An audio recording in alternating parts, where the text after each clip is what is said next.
இந்த இரவு வேளையில வீட்டுல பொண்டாட்டி இல்லாம இந்த கட்டில்ல படுத்துக்கிட்ட இந்த நிலாவை பார்க்கறதுல என்ன ஒரு சுகண்டா சாமி. கடவுள் படைப்பிலேயே நம்மள கடவுள் படைச்சது தாண்டா பெருசா இருக்குது. எப்பா என்ன வீட்டுல இருந்தானா நச நச நச நச நச பேசிடுவான்.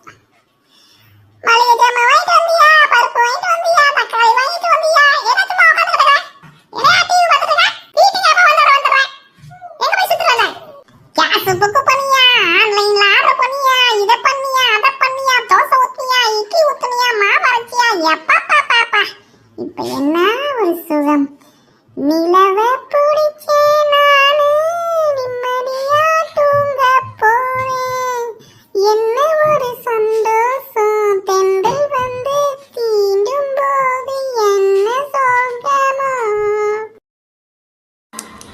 என்னங்க என்னங்க, எரும மாடை கட்டிதானே போட்டிருந்தோம், என்ன பக்கத்துல வந்து கத்துற மாதிரியே கேக்குதே.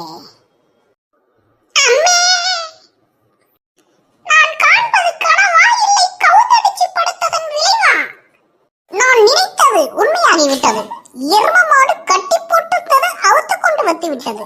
என்ன நம் பொண்டாட்டி கட்டும் முழு சாரியே கட்டி இருக்கிற மாதிரி இருக்கு. வாத்து முட்டை எடுத்து கண்ணுக்குள்ள பொறுத்திக்கிட்டவனே, ஏண்டா என்ன பார்த்தா உனக்கு எரும மாடு மாதிரி தெரியுதா?